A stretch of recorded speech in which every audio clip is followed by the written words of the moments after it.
Hello, my good friends. How are you today? May God bless you all. I will not introduce anything. You guys watch the video and feel it. Then let's evaluate together. The storm roared over Asheville, North Carolina, like it was trying to tear the world apart. Lightning slashed through the sky, illuminating the Gothic mansion perched on the edge of the Blue Ridge Mountains. Inside, Aara Morgan stood in the cavernous living room, her heart pounding louder than the thunder outside. Her curls, damp from the rain, clung to her rich brown skin, and her silk dress hugged her curves, betraying every shiver that ran through her. The air was thick with the scent of old wood and something sharper, danger maybe, or desire. She wasn't alone. Gabriel Thorne loomed across the room, his black hair slick with rain, his white shirt plastered to his broad chest, outlining every muscle. His storm-gray eyes locked onto hers, unreadable but intense, like a predator sizing up its prey. The lightning flashed again, carving his sharp jawline in silver, and for a moment, Aara forgot how to breathe. He took a step closer, his boots echoing on the hardwood floor, and his voice rumbled low and commanding, cutting through the storm's chaos. "You're my wife now, Aara," he said, each word deliberate, heavy. "Don't expect a fairy tale." Aara's breath hitched. Wife. The word felt like a chain, cold and unyielding. She squared her shoulders, her deep brown eyes flashing with defiance despite the fear clawing at her chest. "I didn't ask for this," she shot back, her voice steady even as her hands trembled. "And I'm not your damn property." Gabriel's lips twitched, not quite a smile, more like a flicker of something amusement, maybe, or respect. He didn't answer, just turned and disappeared into the shadowed hallway, leaving her alone with the storm and 1,000 questions. The thunder roared again, shaking the walls, and Aara wrapped her arms around herself, her skin prickling with the chill of the unknown. How the hell did she end up here? A week earlier, Savannah, Georgia was bathed in the golden glow of dusk. The historic district hummed with life tourists, snapping photos of the moss-draped oaks, street musicians playing blues on Forsyth Square. Aara Morgan walked home from her shift at Candler Hospital. Her scrubs wrinkled her sneakers, scuffing the cobblestone. At 28, she carried herself with a quiet strength, her natural curls bouncing with each step, her skin glowing under the fading sun. But her eyes, deep and soulful, held a weight no one could see. She stopped at Forsyth Square, the fountain bubbling softly, and sat on a bench. The air smelled of magnolias and salt, a reminder of the nearby coast. She closed her eyes, letting the distant strum of a guitar wash over her, and started humming "A Natural Woman," her voice low and rich, like her grandmother used to sing. Music was her escape, her way of drowning out the chaos of her life. Her mother's abandonment, her father's gambling, the bills piling up like a noose. Her phone buzzed, snapping her back to reality. A text from Jasmine, her best friend. "Girl, you good? Heard your dad's in deep again." Aara sighed, her stomach twisting. She typed a quick reply. "I'm handling it," but she wasn't sure she believed it herself. The walk to her father's rickety wooden house on Abercorn Street was short but heavy. The porch creaked under her weight, and the air inside reeked of cheap whiskey and despair. Her father, James Morgan, sat at the kitchen table, his hands shaking, his face gaunt. Across from him stood 2 men in suits, their eyes cold as steel.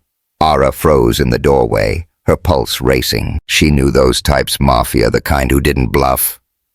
"Aara," her father croaked, his voice barely above a whisper. "You gotta help me." One of the men, a wiry guy with a scar across his cheek, slid a stack of papers toward her. "Sign this," he said, his tone flat but menacing. "Marry the guy, and your dad's debt is wiped clean.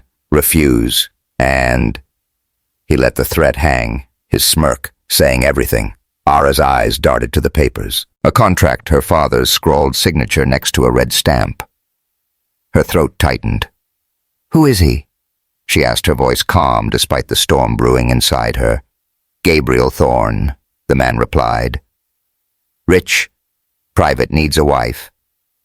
You're perfect, young, pure and desperate enough to keep quiet." Her father wouldn't meet her eyes. His head bowed in shame. Aara felt a familiar ache in her chest, the same one she'd carried since her mother walked out, since she started working double shifts to cover his debts. She wanted to scream to throw the papers in their faces, but she knew the truth. The mafia didn't play games. She'd seen what they did to people who crossed them. Broken bones, quiet graves. She picked up the pen, her hand steady even as her heart shattered. Each letter of her name felt like a betrayal, a surrender. When she finished, the scarred man nodded. "Good choice, sweetheart. We'll pick you up tonight." The memory faded as Aara stood in the Asheville mansion, the storm still raging outside. She'd been whisked away from Savannah in a black SUV, the windows tinted, the men silent. The drive through the winding mountain roads had felt like a descent into another world, one where the air was thinner, the shadows darker. Now here she was, married to a stranger who looked at her like she was both a treasure and a trap. She wandered to the window, the glass cold against her palm. Beyond the iron gates, the Blue Ridge Mountains loomed, their peaks swallowed by fog. The mansion was a fortress, marble floors, dusty chandeliers, walls lined with old paintings that seemed to watch her. It was beautiful, but it felt like a tomb. A soft knock broke her thoughts. "Come in," she called, her voice raspy in the vast space. Mrs. Helen, the housekeeper, stepped inside. Her silver hair was pulled back, her uniform crisp. Her expression stern but not unkind. "I'm Mrs. Helen," she said, her southern drawl warm. "I'll be looking after you. Your room's upstairs. Dinner's at 7. Aara nodded, forcing a small smile. "Thank you. Is he always like that?" She didn't need to say Gabriel's name. Mrs. Helen's eyes softened just for a moment. "Mr. Thorne's a complicated man. Give it time." She left without another word, her footsteps fading down the hall. Aara explored the mansion, her sneakers silent on the polished floors. She found a library filled with leather-bound books, a grand piano covered in dust, and a door that led to a garden. She pushed it open, and the scent hit her like a wave, lavender sweet and grounding. The field stretched out purple blooms, swaying under the stormy sky. A slice of beauty in this cold place. She knelt, brushing her fingers over the petals, and for the first time since leaving Savannah, she felt a flicker of peace. But peace didn't last. Back inside, she found her room, a massive space with silk sheets, a 4-poster bed, and a wardrobe full of clothes that fit her perfectly, as if someone had measured her soul. She changed into a dry dress, the fabric clinging to her skin, and headed downstairs for dinner. The dining room was as grand as it was lonely. A long table set for one. Gabriel was nowhere to be seen. Mrs. Helen poured her coffee, her movements precise. "The master takes his meals in his study," she said, as if reading Aara's mind. "Or not at all." Aara stirred her coffee, the spoon clinking softly. "Mrs. Helen," she said, her voice firm but gentle. "Why am I here? What does he want from me?" The older woman paused, her hands folding neatly. "You're his wife legally. As for what he wants, I reckon he's still figuring that out. But he chose you, Miss Morgan." That's something Aara wanted to push, to demand answers, but Mrs. Helen's eyes held a warning. She ate in silence, the food tasteless despite its elegance. The storm outside grew louder, the wind howling through the cracks, whispering secrets she couldn't decipher. That night, The storm hit its peak. Aara sat by the fireplace in the living room, a forgotten book on her lap, her eyes drawn to the lightning streaking across the sky. Storms always rattled her stirring memories of savannah nights when her father's shouts echoed louder than the thunder, when loan sharks pounded on the door. The fear was back now, tightening her chest like a vice. Then the power cut out. The room plunged into darkness, the silence deafening except for the storm's fury. Aara sprang to her feet, her heart racing, her hands fumbling in the black. She wasn't scared of the dark, but the loneliness, the helplessness, it was like falling into a void. "Someone," she whispered, her voice swallowed by the shadows. Aara Gabriel's voice came from the hallway, steady and low, accompanied by the soft glow of a flashlight. She turned, and there he was, his shirt soaked through, clinging to every line of his body. His hair was a mess, rain dripping down his sharp cheekbones, making his gray eyes gleam like polished steel. He'd just come back, caught in the storm, and the sight of him raw, unguarded, sent a jolt through her. "I'm here," she said, her voice trembling despite herself. A thunderclap made her flinch, and she cursed under her breath. Gabriel moved closer, the flashlight casting her face in sharp relief. Wide eyes, parted lips, fear shimmering beneath her strength. "You afraid of storms?"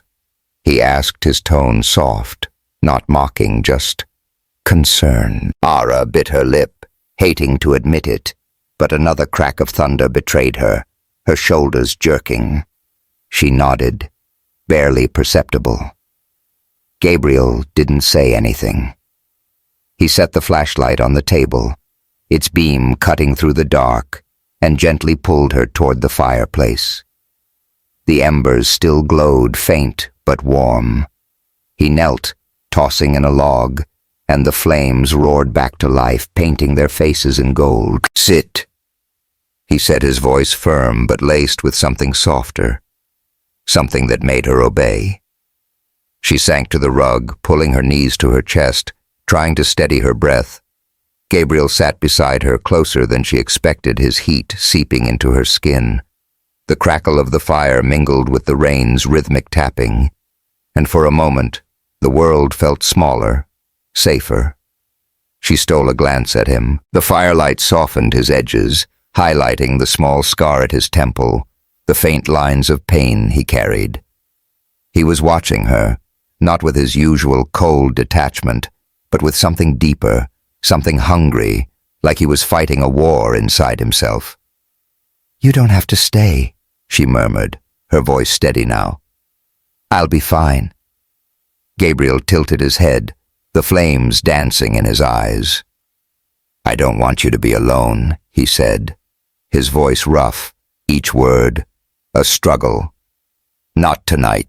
The words hit her like lightning, shattering the distance between them. Her pulse raced, not from the storm but from him. This man so guarded, so broken now, sitting here, his eyes devouring her. She didn't think.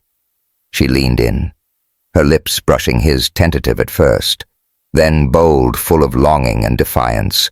His response was instant, fierce, like a dam breaking. He cupped her face, his calloused fingers hot against her skin, and kissed her back, deep and desperate, like he'd been starving for her. The firelight flickered over them, casting shadows that danced like lovers. Her hands found his chest, feeling the steady thump of his heart through the wet fabric. His breath was ragged, his lips tasting of rain and whiskey, and the sound of it low primal sent shivers down her spine. He pulled her closer, his hands sliding to her waist, gripping her like she was his anchor. The world melted away, leaving only heat, only them.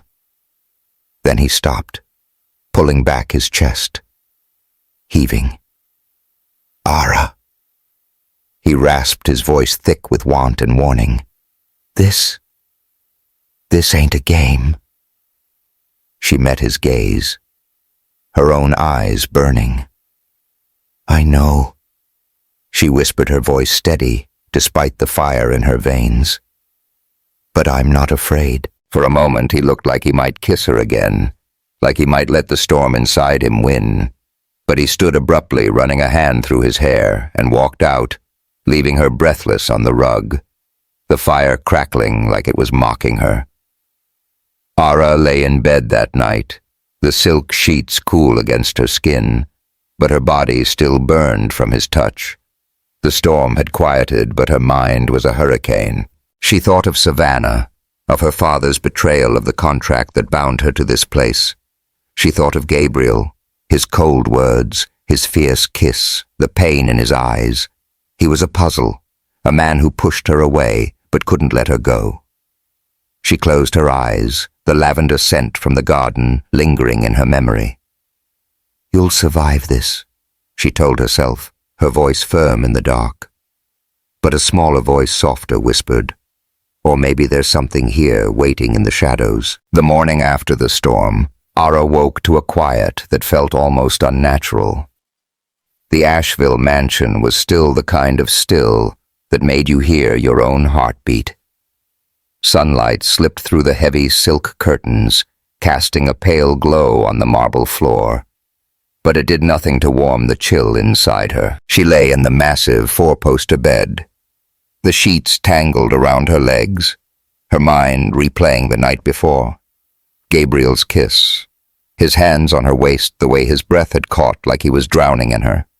Her skin still tingled where he'd touched her, and she hated how much she wanted to feel it again.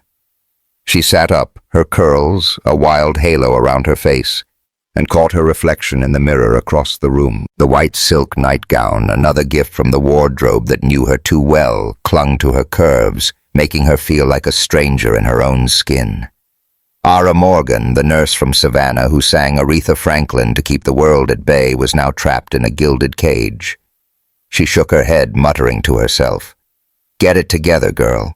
You're not here to fall for him." She dressed in a simple cotton dress, the soft blue fabric a small rebellion against the mansion's opulence, and headed downstairs. The air smelled of coffee and fresh bread, and for a moment she could almost pretend this was a normal morning. Almost. Mrs. Helen was in the kitchen, her silver hair neat as ever, stirring a pot of grits with a practiced hand. "Mornin', Miss Morgan," she said, her southern drawl warm but guarded. "Breakfast's on the table. The master's already out." Aara nodded, swallowing her disappointment. Of course Gabriel wasn't here.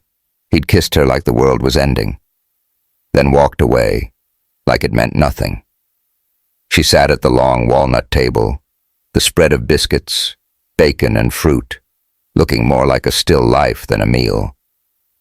She picked at a biscuit, her thoughts drifting to Savannah Jasmine's laugh, the hum of Forsyth Square, the life she'd left behind. "Mrs. Helen," she said, glancing up, "does he ever talk? Or is he always this damn cryptic?" The housekeeper chuckled, a rare sound. "Mr. Thorne's not one for words. But he's got his reasons. You'll see in time." Aara wasn't sure she had time. The contract that bound her to this place, to Gabriel, felt like a ticking clock. She finished her coffee and wandered to the library, hoping to distract herself. The room was a maze of leather-bound books and velvet armchairs, the kind of place that smelled like history and secrets. She ran her fingers along the spines, pausing at a worn copy of Walt Whitman's Leaves of Grass. She pulled it out and a photo slipped to the floor. A woman with soft eyes and a young girl, both smiling, both gone. Her heart sank. Gabriel's past, his pain was everywhere. She was about to put the book back when she found something else. A vinyl record tucked behind the shelf. The cover faded, but unmistakable. Aretha Franklin's Lady Soul. A smile tugged at her lips. She carried it to the old record player in the corner, the needle scratching softly as Chain of Fools filled the room. The music wrapped around her like a warm embrace, and she closed her eyes, swaying to the rhythm, her hips moving, her curls bouncing. For a moment, she was back in Savannah, free. The door creaked open and she froze. Gabriel stood there, his black suit impeccable, his gray eyes locked on her. The firelight from last night was gone, replaced by something softer, almost curious. Her cheeks burned, but she didn't stop swaying, didn't let him steal this moment. "Didn't peg you for a soul fan," she said, her voice teasing, testing him. He stepped closer, his boots quiet on the rug. "My daughter loved Aretha," he said, his voice low like he was sharing a secret. "She danced to this too." Aara's breath caught. It was the first time he'd mentioned his daughter, and the weight of it hung between them. She wanted to ask more, but his eyes flickered and he turned away. The moment gone. "Dinner's at 7, he said and left. The days blurred into a strange rhythm. Aara was free to roam the mansion, but not to leave. The iron gates were locked, the staff polite but distant.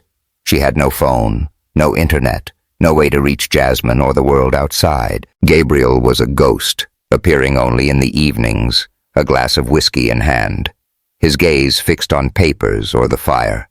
He'd nod when she entered, his eyes lingering a second too long, but he never spoke. Still, she noticed things.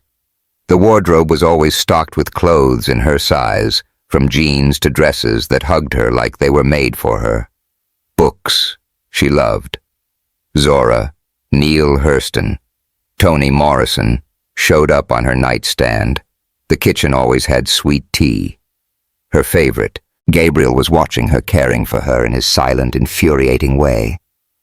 One afternoon she escaped to the lavender garden, the only place that felt alive. The blooms stretched across the valley, their scent calming her racing thoughts. She knelt her fingers, brushing the petals, and hummed. A natural woman, her voice soft but steady. The mountains loomed in the distance, their peaks sharp against the gray sky. And for a moment, she felt like she could breathe. A shadow fell over her. She looked up to find Gabriel's sleeves rolled up, a pair of pruning shears in hand. He looked different, less like a king in his castle, more like a man who belonged to the earth. His eyes met hers, and a faint smile tugged at his lips. "You like it here," he said, not a question. "It's the only place that doesn't feel like a prison," she replied, standing, brushing dirt from her jeans. "Why lavender?" He hesitated, his gaze drifting to the flowers. "My daughter Lily," she said. They smelled like dreams. Aara's heart ached. She wanted to reach for him to bridge the gap, but he stepped back, his walls snapping into place. "Dinner's at 7, he said again, and walked away.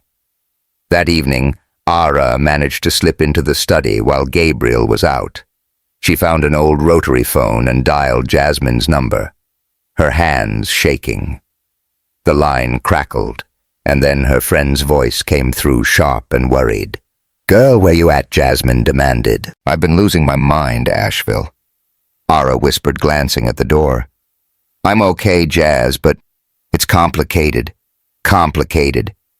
You're married to some rich white guy you don't know." "Get out, Aara.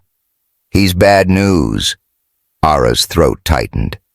"It's not that simple. There's a contract. The mafia. Jasmine's voice rose. "Oh, hell no. I'm coming for you." "No," Aara hissed. "It's too dangerous. Just give me time, okay?" The door swung open, and she dropped the phone. Gabriel stood there, his eyes narrowing. "Who were you talking to?" he asked, his voice dangerously calm. "Nobody," she lied, her heart racing, just checking if it worked. He didn't believe her, but he didn't push. Instead, he stepped closer, close enough for her to smell the sandalwood on his skin, to feel the heat radiating from him. "Don't do anything stupid, Aara," he said, his voice low, almost a plea. "You don't know what's at stake." She lifted her chin, meeting his gaze. "Then tell me." "Stop hiding." For a moment she thought he might. His eyes searched hers, and she saw it again, that hunger, that need. But he turned away, leaving her with nothing but the echo of his warning. The storm came without warning. A week after their kiss, the sky over Asheville turned black, the wind howling like a banshee. Aara was in the living room, curled up with a book, when the lights flickered and died. The darkness was suffocating, the thunder shaking the walls. Her breath quickened memories of Savannah flooding back her father's debts, the threats the nights she'd hidden under the covers. She stood, her hands trembling, and whispered, "Not again." "Aara." Gabriel's voice cut through the dark, steady as a lighthouse. He appeared in the doorway, a flashlight in hand, his shirt soaked, clinging to every muscle. Rain dripped from his hair, tracing paths down his neck, and his gray eyes burned with an intensity that made her knees weak. He'd been outside, caught in the storm, and now he was here for her. "I'm fine," she said. But another thunderclap made her flinch, betraying her. He crossed the room in 3 strides, the flashlight casting sharp shadows. "You're not fine," he said, his voice softer now, concerned. "You're shaking." She wanted to argue, but the truth was in her eyes. He set the flashlight down, its beam slicing through the dark, and pulled her toward the fireplace. The embers glowed faintly, and he tossed in a log, the flames roaring back to life. "Sit," he said, his tone commanding but gentle. She sank to the rug, her knees pulled to her chest, and he sat beside her closer than ever. The firelight danced on his face, softening the scar at his temple, highlighting the pain he carried. The crackle of the fire mixed with the rain's steady rhythm, and she felt his heat, his presence like a shield against the storm. "You don't have to do this," she said, her voice barely above a whisper. "I can handle it." He tilted his head, the flames reflecting in his eyes. "I don't want you to handle it alone," he said, his voice rough like he was fighting something deep inside. "Not tonight." Her heart pounded, not from fear, but from him. The air between them crackled electric, and she felt it, the pull, the need. She reached for the record player nearby, her fingers trembling as she set the needle on. At last, Etta James's voice filled the room, slow and sultry, and Aara stood offering her hand. "Dance with me," she said, her voice bold, daring him. He hesitated, then took her hand, his grip firm, warm. He pulled her close, their bodies brushing her curves, fitting against his strength. They swayed slow and deliberate, the music wrapping around them like a spell. Her hands slid to his shoulders, feeling the tension in his muscles, the damp fabric under her fingers. His breath was hot against her ear, a low hum escaping his throat, and the sound sent shivers down her spine. The firelight played on her skin, highlighting the curve of her neck, the glow of her collarbone. His hands settled on her hips, possessive, but gentle, and she felt the heat of his touch through the thin dress. The rain pounded outside, but inside it was just them, their breaths mingling, their bodies moving as one. She tilted her head, her lips brushing his jaw, and he froze, his grip tightening. "Aara," he murmured, his voice a warning, a plea. She didn't stop. She pressed her lips to his, soft at first, then hungry, pouring every ounce of her longing into the kiss. He responded instantly, his hands sliding up her back, pulling her flush against him. His lips were fire, demanding, tasting of rain and whiskey, and the sound of his ragged breath was louder than the storm. Her fingers tangled in his hair, her body arching into his, and for a moment nothing else existed. He broke the kiss, his chest heaving, his eyes wild. "You don't know what you're doing to me," he growled, his voice thick with desire. "Then show me," she whispered, her voice steady, her eyes locked on his. He stared at her like he was on the edge of a cliff, then stepped back, running a hand through his hair. Not like this, he said, his voice strained.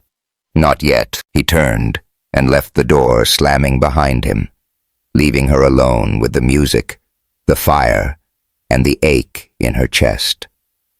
She sank to the rug, her lips still burning, her heart racing. Gabriel Thorne was a storm, and she was caught in it, body and soul. The Asheville mansion felt different now, like the air itself had softened.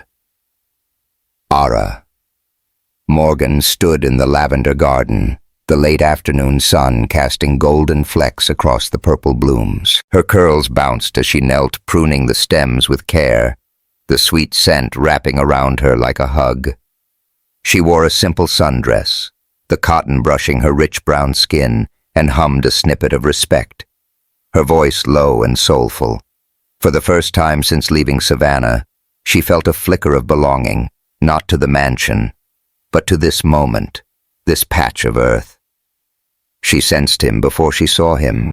Gabriel Thorne appeared at the garden's edge, his black shirt unbuttoned at the collar, his gray eyes catching the light, like polished steel.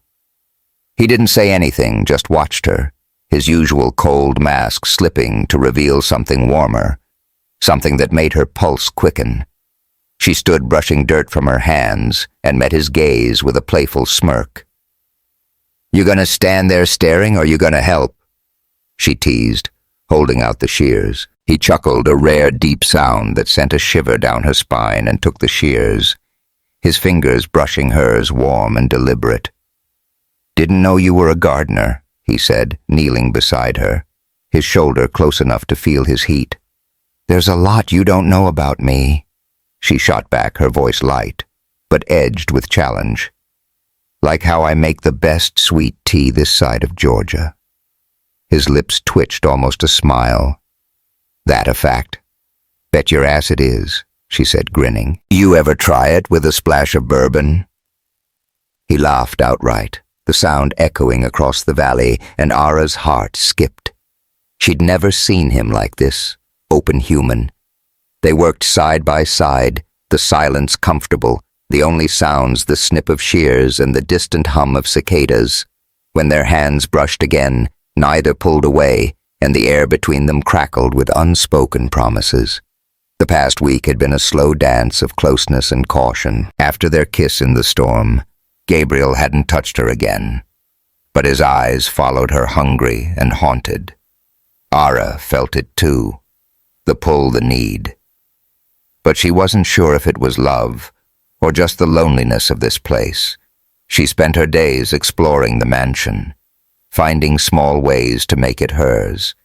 She baked cornbread in the kitchen, the smell filling the halls, and left a plate for Gabriel. She played Nina Simone on the record player, her voice drifting through the library. Each act was a rebellion, a claim on this life she hadn't chosen. Gabriel noticed. He started joining her for dinner, not every night, but often enough to matter. They'd sit at the long table, candlelight flickering, and talk small things at first, like her favorite patients at Candler Hospital, his love for Whitman's poetry. He was still guarded, his answers clipped, but his eyes softened when she laughed, and she caught him lingering when he thought she wasn't looking. One evening she decided to push. She wore a dress that hugged her curves, the deep green fabric glowing against her skin, and joined him in the dining room. The table was set with fried chicken collards and sweet tea, her recipe, courtesy of Mrs. Helen. Gabriel raised an eyebrow, a faint smile playing on his lips.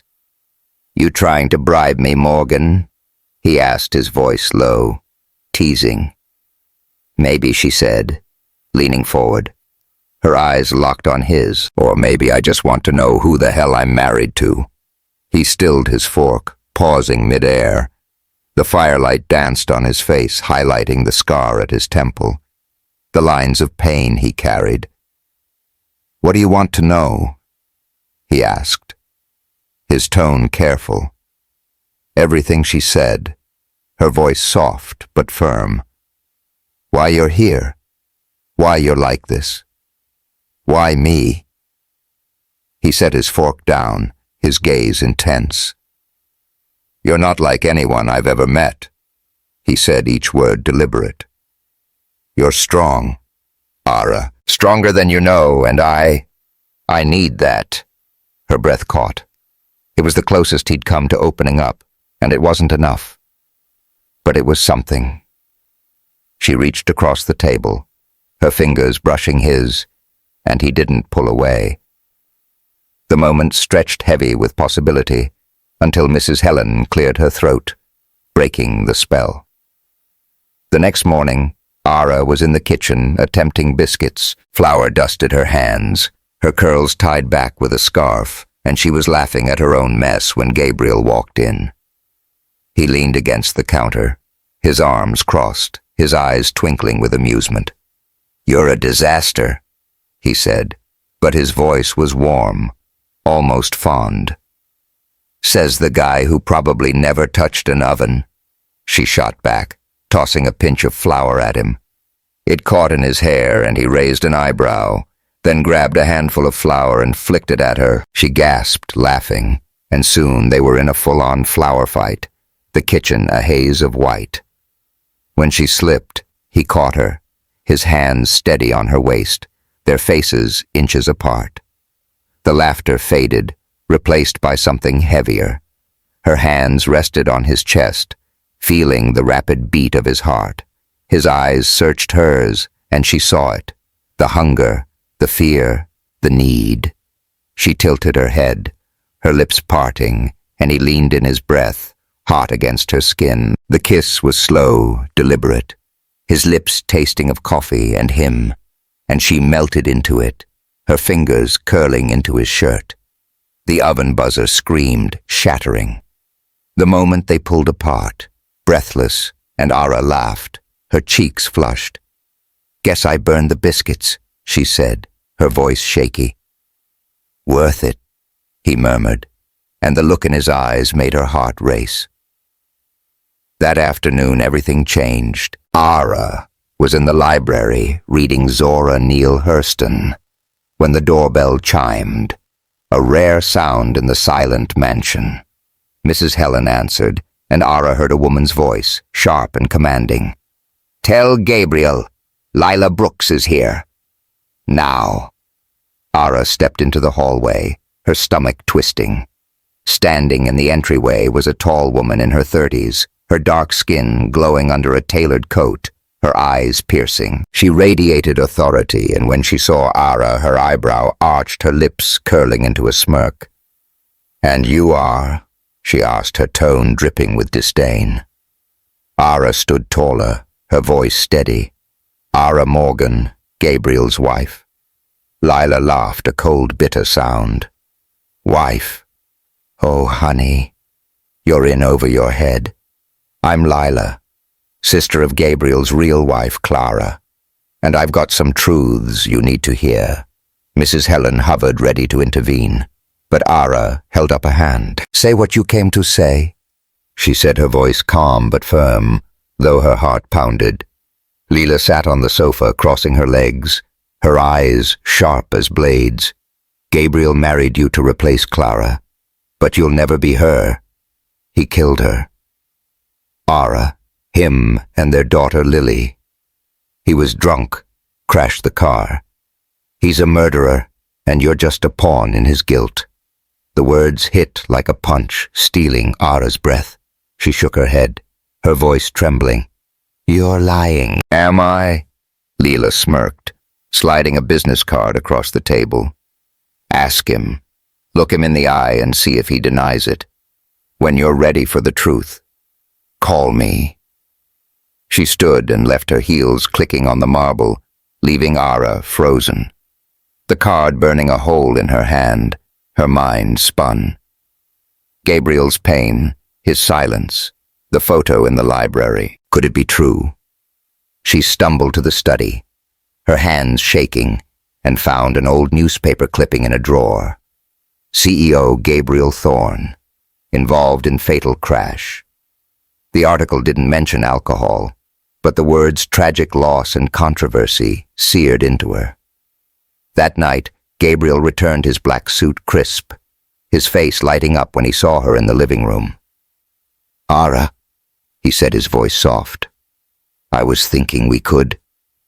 "Lila Brooks came today." She interrupted, her voice trembling. She stood, the newspaper clipping in her hand, her eyes blazing with pain. She said, "You killed your wife and daughter. Said you were drunk. Is it true, Gabriel?" "Tell me it's not true." He froze, his face a mask of torment. The moonlight poured through the window, casting his scar in sharp relief, his eyes dark pools of guilt. He opened his mouth, then closed it, his fists clenching. The silence was deafening, louder than any confession. "You won't deny it," she whispered, tears spilling down her cheeks. "You have nothing to say." "Aara," he rasped, his voice breaking. It's not what you think." "Then what is it?" she cried, stepping closer, her voice raw. "I gave you everything, Gabriel. My heart, my trust. I came here for my father, for the mafia, but I stayed for you. And you let me love a lie." He reached for her, but she stepped back, her tears falling freely. "I can't do this," she said, her voice shattering. "I can't live with someone who won't give me the truth." She turned and ran upstairs, slamming her bedroom door. She curled up on the bed, her sobs muffled by the pillow, the lavender scent from the garden mocking her. She'd started to love him, to believe in him, but now it felt like a betrayal. The man who'd kissed her, laughed with her, was a stranger. In the dark, she heard footsteps pause outside her door. Gabriel. She knew it was him. He didn't knock, didn't speak. Just stood there, a shadow of the man she'd danced with. Then he walked away, and the silence swallowed her whole. Aara didn't sleep. She packed a small suitcase, jeans, a sweater, the dried lavender sprig she'd kept from the garden, the contract, the mafia, her father's life. It all loomed. But staying here in this house of secrets was worse. She looked in the mirror, her eyes red but fierce. "You deserve better," she told herself, her voice steady. "You deserve the truth." She crept downstairs, the mansion dim under the moonlight. Gabriel stood by the window in the living room, a glass of whiskey in hand, staring into the snow-dusted mountains. He turned when he heard her, his eyes landing on the suitcase, his face tightening. "Where are you going?" he asked, his voice low, strained. She took a deep breath, her voice steady despite the ache in her chest. "I can't stay, Gabriel. Not when you won't tell me who you are. Not when I found this." She held up the newspaper clipping, her hand trembling. "You let them die and you never told me." He stepped closer, his eyes dark with pain. "Aara, that's not the whole story. You don't understand. Then make me," she cried, tears streaming down her face. "I loved you, Gabriel. I gave you my heart, my body, my everything, but your silence makes me feel like nothing." He clenched his fists, his face a war of emotions. "You want the truth?" he said, his voice cracking. "The truth is, I live with that night every day. I wasn't drunk, Aara, but I couldn't save them. It wasn't enough." She shook her head, her tears falling. "You should have told me. You should have trusted me. I'm not your wife, Gabriel. I'm not a replacement. I can't live like this." She turned, dragging the suitcase toward the door. He followed, his hand, grabbing hers. Desperate. "Aara," he whispered, his voice fractured. "Don't go. I couldn't protect them, but I can protect you." She looked into his eyes, saw the pain, the pleading, but gently pried his hand away. "You couldn't protect me from the truth," she said softly. "I'd rather face the mafia than a love built on lies." She opened the door, the cold rushing in snowflakes catching in her curls. She stepped out, her heart heavy but resolute, and didn't look back. The mountains loomed silent witnesses to her departure, and she walked into the night, her footsteps fading into the snow. The snow fell thick and silent on the winding road outside Charleston, South Carolina, blanketing the world in a cold, unforgiving white. Aara Morgan dragged her small suitcase behind her, each step heavier than the last, her breath forming clouds in the freezing air. Her curls, dusted with snow, clung to her face, and her heavy coat did little to warm the ache in her chest. The ocean roared nearby, its waves crashing against the rocky shore, a relentless reminder of the storm she'd left behind in Asheville and the man she'd walked away from. Gabriel Thorne's face haunted her, his gray eyes raw with pain, his voice cracking as he begged her not to go. "I couldn't protect them, but I can protect you." She shook her head, her boots crunching in the snow, trying to banish the memory. He'd lied to her, or at least hidden the truth about the crash that killed his wife and daughter. She'd given him her heart, her body, her trust, and he'd given her silence. She deserved better love, honesty, a life that wasn't a cage. But the mafia loomed like a shadow. The contract she'd signed to save her father tied her to Gabriel, and breaking it meant consequences she couldn't outrun. She thought of her father's trembling hands, the mafia's cold threats in Savannah, and her stomach twisted. She didn't know where she was going. Maybe back to Savannah, maybe somewhere new, but she knew she couldn't stay in that mansion, drowning in secrets. The road was deserted. The only sound, the wind whistling through the pines and the distant crash of waves. Aara clutched her coat tighter, her fingers numb, and whispered to herself, "Keep moving, girl. You've survived worse." But deep down, fear was growing. The mafia didn't forgive, and they'd find her. Her fear became reality faster than she expected. Headlights pierced the snowy haze, a black car emerging like a predator.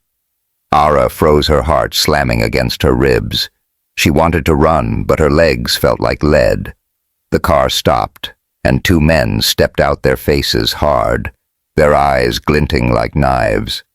She recognized one, the scarred man who'd delivered her to Gabriel, his smirk as cold as the snow. "Miss Morgan," he drawled, his voice dripping with menace. "Did you really think you could run? That contract ain't a suggestion.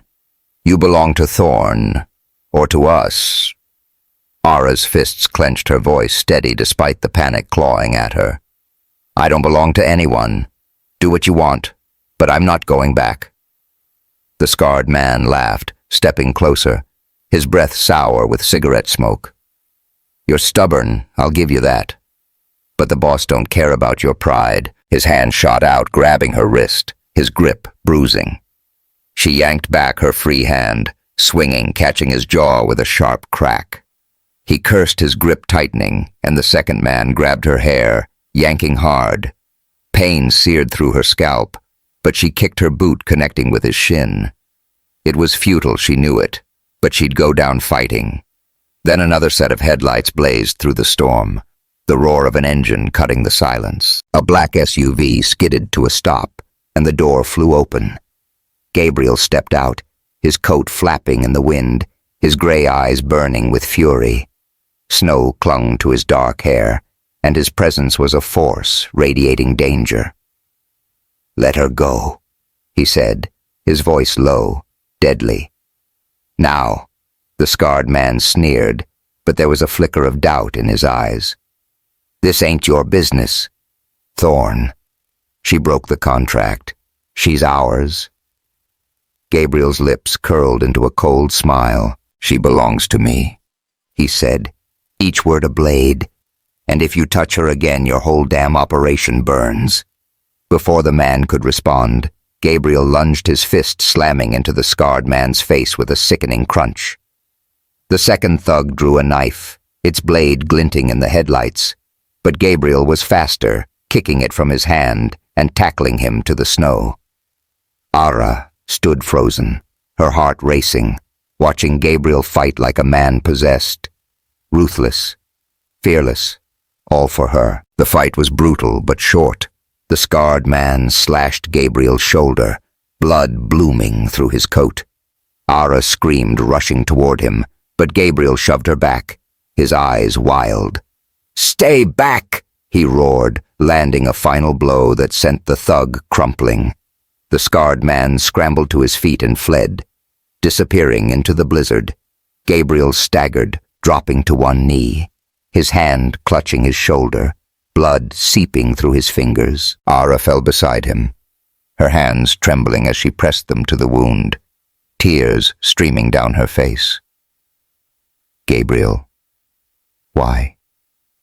she whispered, her voice breaking. "Why'd you come?" He looked at her, his eyes soft despite the pain. "Because I can't lose you," he said, his voice hoarse. "Not like I lost them." Her throat tightened, words failing her. She helped him to his feet, her arm around his waist, and half dragged him to the SUV. The snow stung her face, the wind howling, but she focused on his warmth, his ragged breaths. She slid into the driver's seat, her hands shaking as she floored the gas, heading for the nearest hospital in Charleston. The road blurred through her tears, but she kept going, whispering, "Stay with me, Gabriel, please." The hospital was a blur of fluorescent lights and antiseptic smells. Aara sat in the waiting room, her coat stained with Gabriel's blood, her hands clasped tightly in her lap. The clock on the wall ticked too slowly, each second a lifetime. She replayed the fight, the way Gabriel had thrown himself at the mafia, the desperation in his voice when he said he couldn't lose her.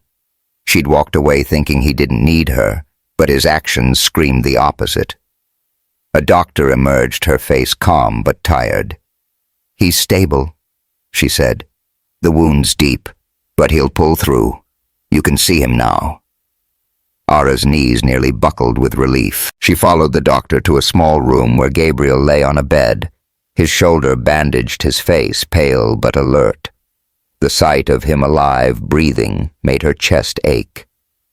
She sat beside him, her hand reaching for his warm and solid Aara.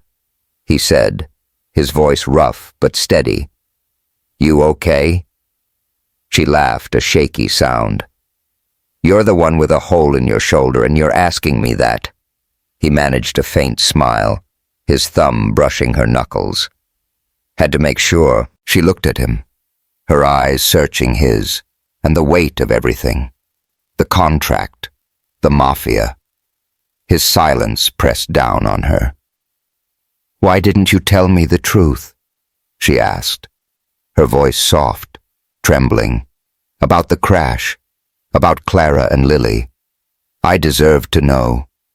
"Gabriel." He closed his eyes, pain flickering across his face. "I was afraid," he said, his voice barely above a whisper. "Afraid you'd see me the way I see myself. A failure. I married you because of the contract, yeah, but I kept you because you make me feel alive again." Her tears fell, but she didn't let go of his hand. "I thought I was nothing to you," she whispered. "Just a replacement." He opened his eyes, his gaze fierce. "You're not a replacement, Aara. You're everything." The words hit her like a wave, warm and overwhelming. She leaned forward, resting her forehead against his hand, her tears soaking his skin. The room was quiet. The only sound, the soft beep of the monitor and their breathing in sync.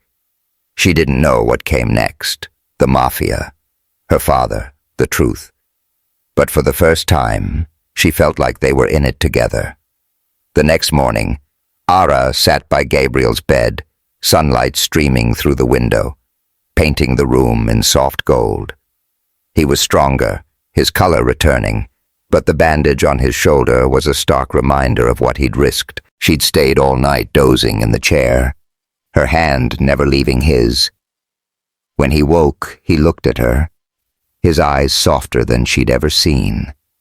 "You didn't have to stay," he said, his voice rough with sleep. "I wanted to," she replied, her voice firm. She reached for a cup of water, holding it to his lips, her fingers brushing his jaw. The touch was gentle, intimate, and his eyes darkened, a flicker of the hunger she'd seen in the storm. "Thank you," he said, his voice low, and she knew he meant more than the water. She smiled, her fingers lingering on his face, feeling the stubble under her skin. The air between them shifted heavy with unspoken words. She wanted to kiss him, to feel the heat of him again. But the hospital room, the bandage, the weight of the truth kept her still. Instead, she squeezed his hand, her thumb tracing circles on his palm. A silent promise. The door opened and Mrs. Helen stepped in, carrying a bag of clothes and a thermos of coffee. Her eyes widened at the sight of Gabriel, then softened when she saw Aara. "You had us worried. Miss Morgan?" she said, her drawl warm. "Both of you." Aara managed a small smile. "I'm tougher than I look," Mrs. Helen nodded, setting the bag down. "He fought for you. You know I haven't seen him like that since, well, in a long time." Aara glanced at Gabriel, who was watching her, his expression unreadable but intense. She thought of his words, "I can't lose you," and her heart thudded. Who had he lost? And why did she, a woman forced into his life, mean so much to him? Later that day, the doctor cleared Gabriel for discharge with strict orders to rest. Aara helped him into a clean shirt, her fingers careful around his bandage, her touch lingering on his chest. The hospital room was small, the fluorescent lights harsh, but their closeness made it feel like a world of their own. His breath hitched as her hands brushed his skin, and she looked up, catching the heat in his eyes.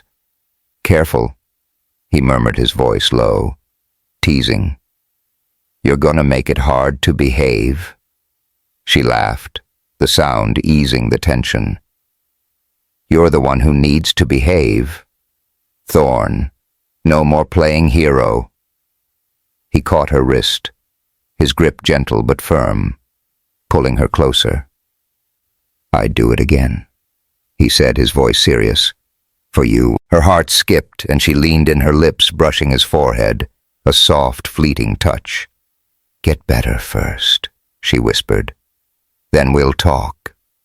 He smiled a real smile, and for a moment the shadows in his eyes were gone.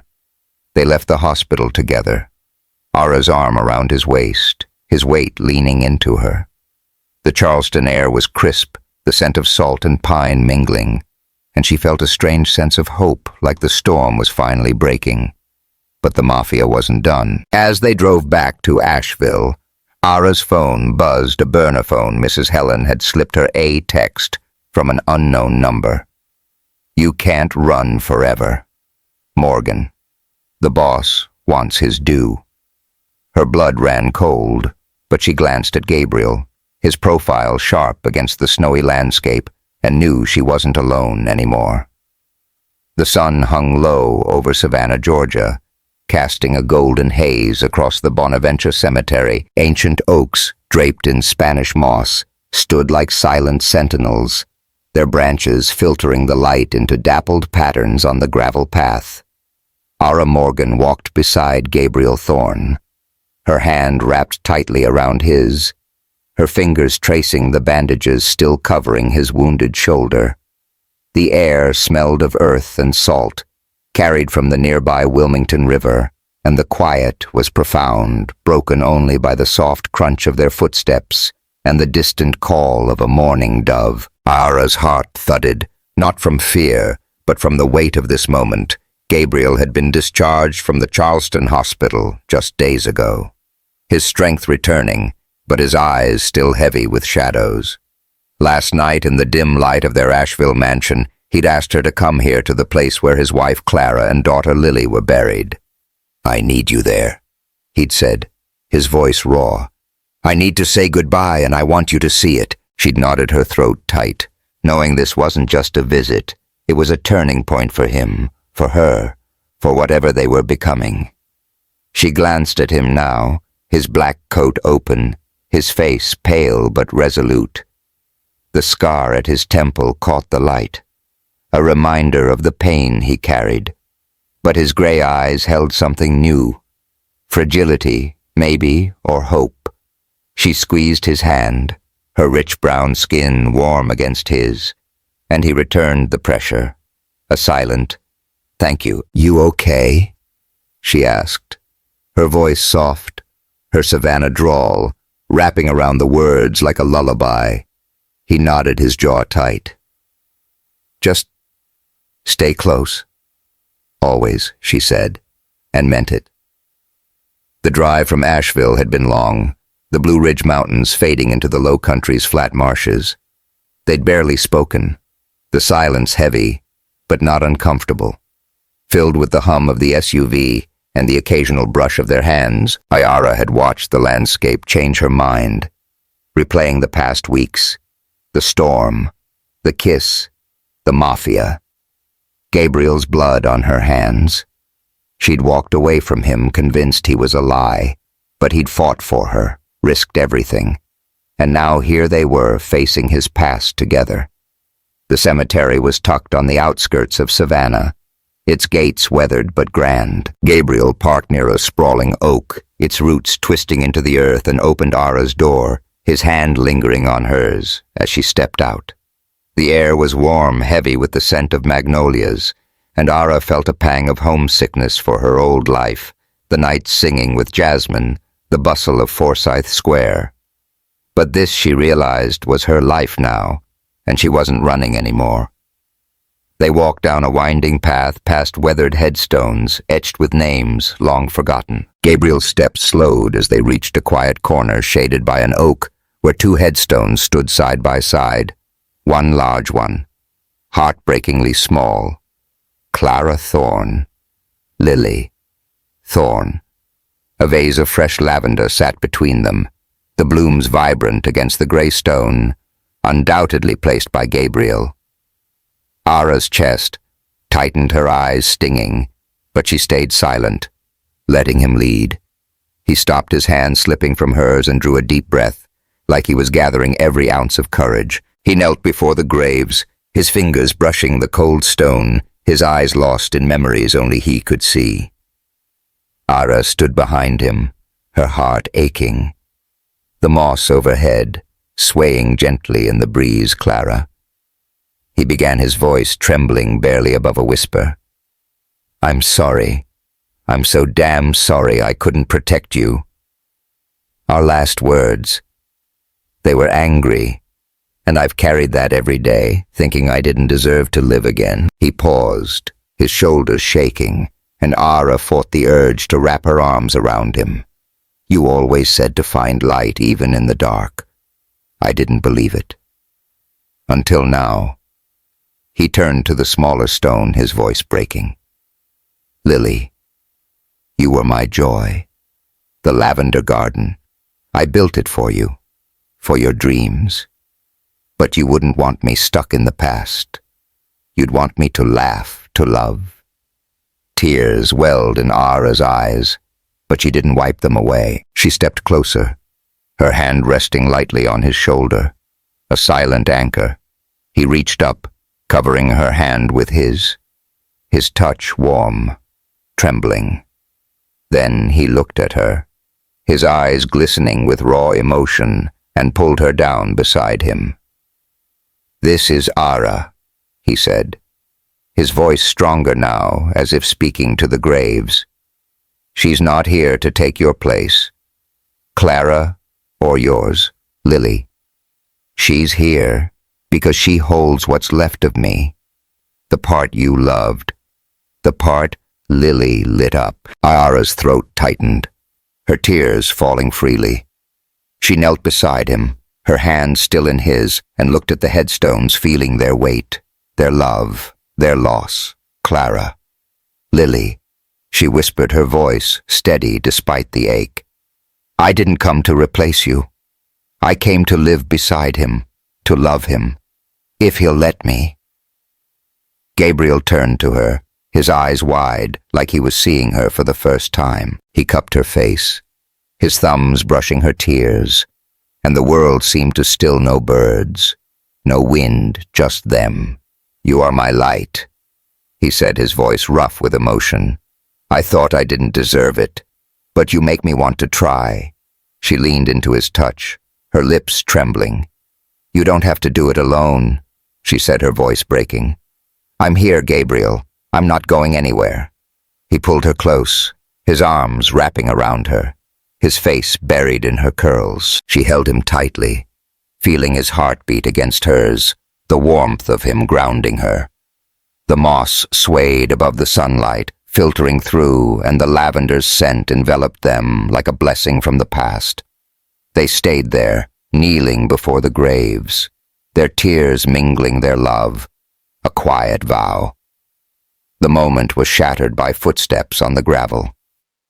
Aara pulled back, her heart racing, and saw Lila Brooks approaching, her tailored suit sharp against the cemetery's softness. Her dark eyes were guarded, but there was something different. Less hostility, more uncertainty. Gabriel stiffened his hand, tightening on Aara's, but he didn't stand Lila. He said, his voice low, wary. What do you want? Lila stopped a few feet away, her gaze flickering between them. I came to talk, she said, her voice steady but softer than before. To both of you. Aara stood wiping her tears, her chin lifting. If you're here to throw more accusations, save it. I've heard enough. Lila's lips pressed into a thin line, but she didn't snap back. Instead, she pulled a folder from her bag, her hands steady. I was wrong. She said the words heavy like they cost her something. About you, Gabriel. About what happened. Aara's breath caught, and Gabriel rose slowly, his eyes narrowing. What are you talking about? Lila handed him the folder, her expression unreadable. I dug into the crash, found the mechanic's report buried by Marcus Reed's company. The car's brakes were faulty design flaw covered up to save their stock. You weren't drunk, Gabriel. You swerved to save Lily, but the car failed you. Gabriel's hand shook as he opened the folder, his eyes scanning the pages. Aara peered over his shoulder, her heart pounding. The report was detailed technical jargon, dates, signatures. But the truth was clear. Gabriel hadn't caused the crash. He'd tried to save his family, and the guilt he'd carried was a lie. Why didn't you tell me? Aara asked, her voice trembling, turning to Gabriel. Why let me think the worst? He closed the folder, his face etched with pain. Because I believed it, he said, his voice raw. I wasn't drunk, Aara, but I was fighting with Clara. She wanted a divorce, said I wasn't the man she loved anymore. Lily ran into the road to stop us, and I swerved. But it wasn't enough. I failed them. Aara's tears fell anew, but she stepped closer, her hand on his arm. You didn't fail them, she said, her voice fierce. You tried, Gabriel. You loved them, and you're not a failure. You're here fighting for me, for us. Lila cleared her throat, her eyes glistening. I blamed you for years, she said to Gabriel, her voice soft. I needed someone to hate, but seeing you two, I was wrong. Aara, you're good for him. Better than I ever expected. Aara nodded, her throat tight. Thank you, she said, her voice steady. For the truth, Lila hesitated, then offered a small smile. Take care of him, she said, and walked away. Her figure fading into the cemetery's shadows, Gabriel and Aara stayed by the graves a while longer. The silence healing now, not heavy. She sang a soft hymn, her voice rich and soulful, echoing through the oaks, a tribute to Clara and Lily. Gabriel listened, his eyes closed, tears streaming down his face, and when she finished, he pulled her into his arms, his lips brushing her forehead. I love you, he whispered, the words raw, unguarded. I didn't think I could, but you changed everything. Aara's heart swelled, her tears soaking his shirt. "I love you too," she said, her voice trembling. "And I'm not afraid anymore." They stood, their bodies pressed close, the sunlight warm on their skin. His hands slid to her waist, his fingers tracing the curve of her hips, and she tilted her head, her lips finding his. The kiss was deep, unhurried, a promise sealed in the quiet of the cemetery. His breath was hot, his lips tasting of salt, and him, and the sound of their mingled breaths was louder than the world around them. The moss swayed, the lavender bloomed, and for the first time, Aara felt like they were free. They left the cemetery hand in hand, the SUV waiting under the oak. Gabriel drove his hand resting on Aara's knee, his touch grounding her. They stopped at a small diner on the edge of Savannah, the kind with neon signs and jukeboxes, and shared a plate of fried catfish and hush puppies. The air smelled of grease and coffee, and Aara laughed when Gabriel stole a fry, his smile brighter than she'd ever seen. "Your trouble," she teased, nudging his foot under the table. "Only for you." He shot back, his eyes twinkling. They talked. Really talked, for the first time. She told him about her grandmother's stories, the way soul music saved her in Savannah's darkest nights. He shared memories of Lily, her love for lavender, her giggle when he read her poetry. The diner faded, and it was just them, two souls, finding each other in the wreckage of their pasts. As they drove back to Asheville, the stars emerged, a glittering canopy over the low country. Aara leaned against Gabriel, her head on his shoulder, his arm around her. The mafia's threat still lingered. Vito's text, the danger of the contract, but she wasn't afraid. With Gabriel, she felt stronger. "Whole. I meant what I said," he murmured, his voice low, his lips brushing her hair. "You're my light, Aara. My home." She smiled, her fingers tracing his hand. "And you're mine," she said, her voice soft but sure. "We'll face whatever comes together." The road stretched ahead, winding through the night, and Aara closed her eyes, the hum of the engine lulling her. For the first time, she didn't feel like a prisoner. She felt like she belonged not to a contract, not to a mansion, but to him. To this love they'd fought for. The golden dusk settled over the Asheville mansion, painting the lavender garden in a dreamy glow. Aara Morgan sat on a blanket in the grass, her 6-month-old son, Ethan, giggling in her lap. His tiny hands clutched a lavender sprig, his gray eyes so like his father's, sparkling with delight. Aara's curls framed her face, her rich brown skin glowing in the soft light, and she laughed, kissing Ethan's cheek, her heart so full it ached. The mansion, once a cold prison, was now a home, its marble walls adorned with family photos, its halls echoing with love. A year and a half had passed since the night in Savannah's Bonaventure Cemetery, when Gabriel Thorne bared his soul, and Aara chose to stay. They'd fought for each other through mafia threats, buried truths and their own broken pasts, and found something stronger than pain. A family, Ethan with his father's eyes and her radiant smile, was proof of that. A gift from a universe that had once seemed so cruel. Gabriel stepped out from the mansion, his sleeves rolled up, his dark hair catching the fading sun.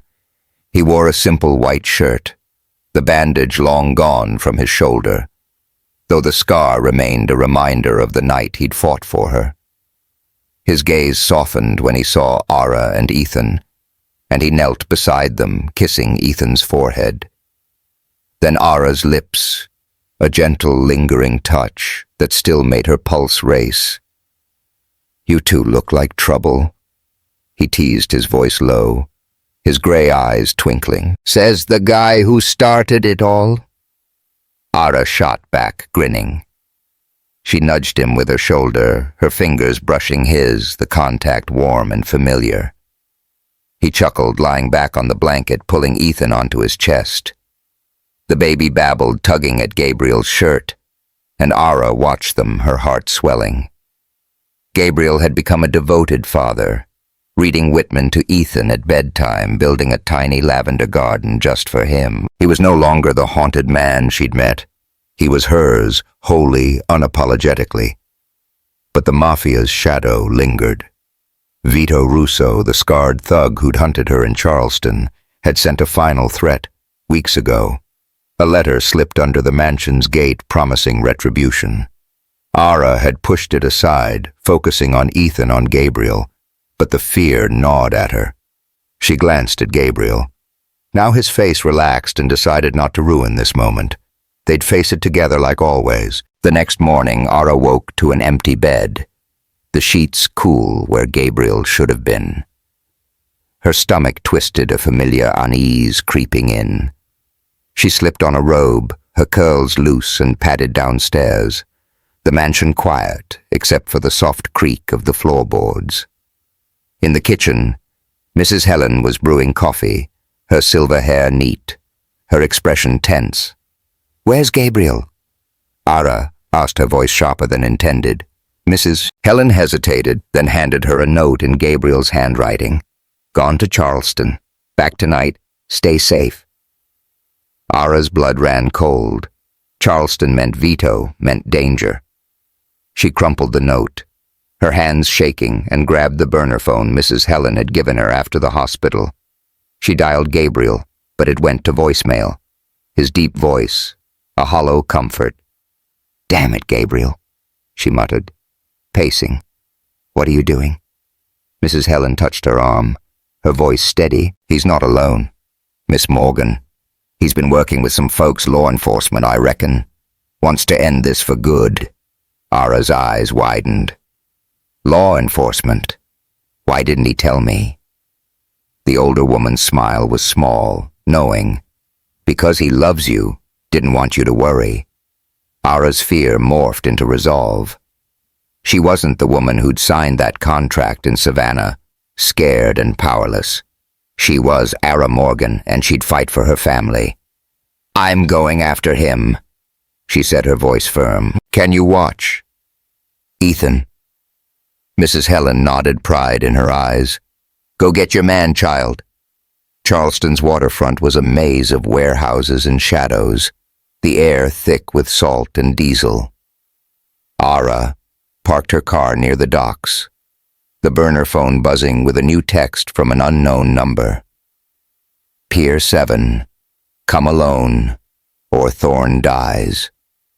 Her heart pounded, but she slipped a small knife from the glove compartment, a gift from Jasmine just in case, and stepped into the night, her boots silent on the wet pavement. The pier was dimly lit, the water lapping against the pilings, a low fog curling around her.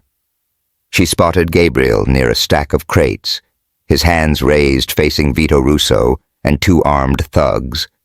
Vito's scar gleamed under the streetlight, his smirk cruel. "You thought you could snitch, Thorne," he sneered. "FBI's got nothing on me." Aara's breath caught. Gabriel had been working with the FBI, setting a trap for Vito. But something had gone wrong. He was alone. Cornered, she crept closer, hiding behind a crate, her knife clutched tightly. Gabriel's voice was calm, defiant. "It's over, Vito. They've got your books, your deals. You're done," Vito laughed, raising a gun. "Not before I take you with me." Aara didn't think. She stepped out, her voice cutting through the tension. "Let him go, Vito, or I swear, I'll make sure every cop in Charleston knows you're here." Vito's eyes narrowed, but he didn't shoot. "You got guts, Morgan," he said, his tone mocking, "but you're out of your league." Gabriel's gaze snapped to her, his face a mix of fear and fury. "Aara, get out of here!" he barked. But she didn't move. Before Vito could react, sirens wailed, red and blue lights flooding the pier. FBI agents swarmed, guns drawn, shouting orders. Vito's thugs dropped their weapons, but Vito lunged for Aara, his gun aimed. Gabriel tackled him, slamming him to the ground, his injured shoulder straining. Aara rushed forward, her knife flashing, and sliced Vito's arm, forcing him to drop the gun. The agents cuffed him, dragging him away, his curses fading into the night. Gabriel pulled Aara into his arms, his breath ragged, his hands cupping her face. "You're insane," he said, his voice shaking but his eyes blazed with love. "Don't ever do that again." She laughed, tears streaming down her face. "Had to save your stubborn ass, didn't I?" He kissed her hard and desperate, his lips hot against hers, the taste of salt and adrenaline mingling. The fog swirled around them, the sirens fading, and for a moment it was just them, alive, unbreakable. Her hands gripped his shirt, her body pressed against his, and the sound of his heartbeat drowned out the chaos. 3 months later, New Orleans was alive with color and sound. The French Quarter buzzed with jazz, the air thick with the scent of beignets and spice. Aara stood in a garden near Jackson Square, her heart racing, her white dress clinging to her curves, the lace shimmering in the lantern light. Her curls were loose, a sapphire hairpin catching the glow, and her eyes sparkled with joy. Today wasn't just a day, it was a promise, a new beginning. Gabriel had planned it all, a wedding, not the forced contract of their past, but a celebration of their love. The garden was small, intimate with lavender in pots lining the path, a nod to Lily to their journey. Jasmine was there, her soulful voice singing. At last, as Aara walked toward Gabriel, her arm linked with Mrs. Helen's. Lila, Brooks, sat in the front row, her smile genuine, a testament to their reconciliation. Gabriel waited under an arch of roses. His black suit tailored, his gray eyes locked on her. He looked like a man who'd found his way home. His scar softened by the light, his smile wide and unguarded. When she reached him, he took her hands, his thumbs brushing her knuckles, and the world faded away. "Aara Morgan," he said, his voice steady, resonant. "You're my light, my home, my everything. Our first wedding was a contract, a cage. Today I choose you, not for the mafia, not for the past, but for love for Ethan, for every day we've got left. Will you be my wife truly forever?" Tears welled in her eyes, her voice trembling but sure. "Hell yes, Gabriel. Every day, every moment forever." He slid a white gold ring onto her finger, the sapphire stone as deep as her eyes, and pulled her into a kiss, slow and deep, his hands framing her face. The crowd cheered. Jasmine's whooped the loudest, but Aara only felt him, his warmth, his love. The jazz band struck up a lively tune, and they danced, her body swaying against his hands low on her waist, their laughter mingling with the saxophone's wail. The lanterns cast a golden glow on her skin, her curls bouncing, and the rhythm of their breaths was a song of its own. Later they sat at a table under the stars, Ethan asleep in Mrs. Helen's arms. The air was warm, the scent of lavender and Cajun spices blending, and Aara leaned against Gabriel, his arm around her. Jasmine raised a glass, her grin wide. "To Aara and Gabriel," she said. "Who turned a soap opera into a love story?" Laughter rippled through the crowd, and Aara clinked her glass against Gabriel's, her eyes locked on his. "You gave me a family," she whispered, her voice thick with emotion. "If I hadn't signed that contract, I might never have known I could be loved like this." He kissed her forehead, his lips soft, lingering. "And you gave me a reason to live," he said, his voice low. "You, Ethan, our future. That's the light I was always chasing." They danced again, the music slower now. Their bodies pressed close, her head on his chest, his heartbeat steady under her ear. The stars glittered above the lanterns, flickered, and Aara knew whatever came next, they'd face it together. Their story, born in pain, had become a song of love, healing and light. Do you believe love can heal even the deepest scars? Hit that subscribe button and share this story with someone who needs a little light in their life. Let's keep the journey going.